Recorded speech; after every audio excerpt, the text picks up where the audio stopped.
Sir, I rise to support the bill moved by Shri Gangarji as it benefits all the workers, both organized and unorganized sector. The bill is in pursuance to the recommendations made by the Second National Commission on Labor in 2002. The bill is going to merge 4 labor laws, as everyone has already mentioned, to make it a single code, and also mandates that wages have to be revised once in every 5 years. So it's a welcome move, sir. So I just want to make one observation based on our experience running industry also. When Manrega was first introduced, it affected the labor supply in the country, for us and for all the industries. Many of the workers who had a choice of either sitting at home and getting paid a monthly wage or going and working in an industry chose to remain at home and get the Narega benefit instead. So it was very hard to actually get labor for several years.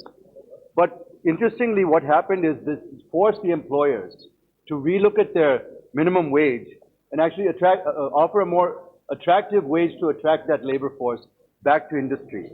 So unofficially, it started to work to bring wages up and therefore indirectly setting a minimum wage.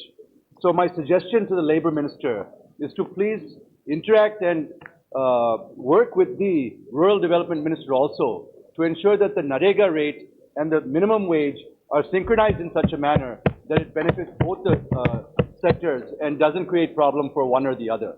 So I think this is a very important point I'd like the minister to consider. Sir, there is no doubt that the issue of minimum wages in the country is very complex, complicated, and the same view has been subscribed even by the Economic Survey 2018-19. We have 429 scheduled employments and 1,915 scheduled job categories for unskilled workers under the Minimum Wages Act. The proposed code removes the concept of scheduled employment and job categories. Sir, industry bodies, including the CII, have welcomed this. Sir, I visions of the bill, and I'll be very brief and pointed in this.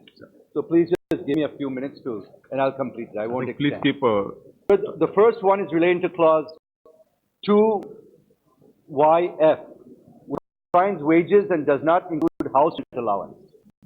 It is in contravention to the Parent Act, where section 2H included house rent allowance also. Here I would request that house rent allowance be considered under wages, since the minimum wages aims at minimum level of comfort, which should be available to an employee, and accommodation is one such basic need.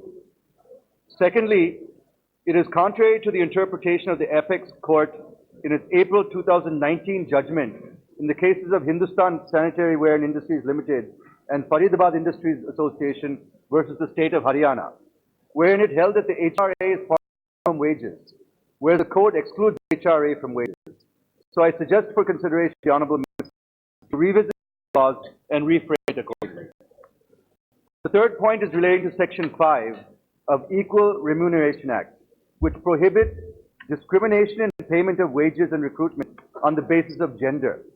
But sir, if you look at the second proviso to clause 2K of the bill, please conclude. That for the purpose of equal wages to all genders, sir, I employ more than 15,000 people in this country and paying wages, and they're paying taxes. And these are a few very important points, not to be detrimental or anything, but just to share with the government you're past your time, to improve it. It's not about time.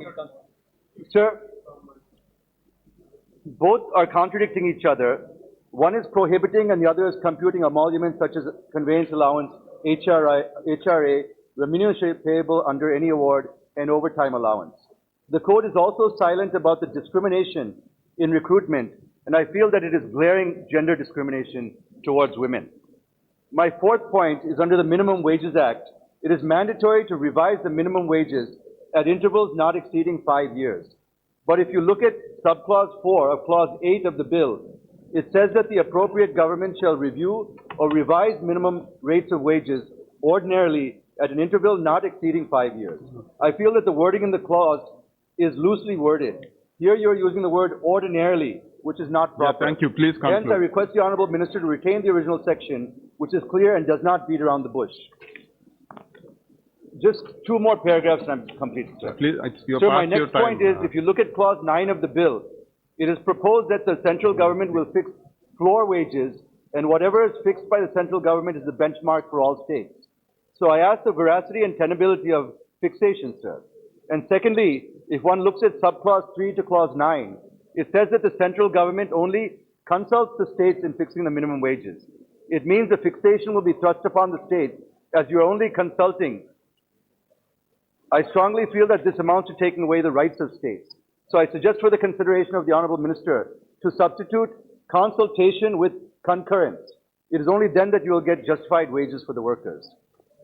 Sir, finally, clause 26(2) says that in case of salary exceeding the threshold limit, the salary can be restricted to threshold limit or the minimum wages, whichever is higher. Sir, I wish to submit that in case the wage ceiling is removed, all employees, irrespective of their salary, would become eligible for bonus as per the Act. This may defeat the purpose of the law to share profits among the working class. So with these observations, I'm hoping that the Honorable Minister will ponder over the issues raised by me and take remedial measures for giving a better structure and shape to the proposed code on wages. And thank you very much. I conclude my speech. Thank you.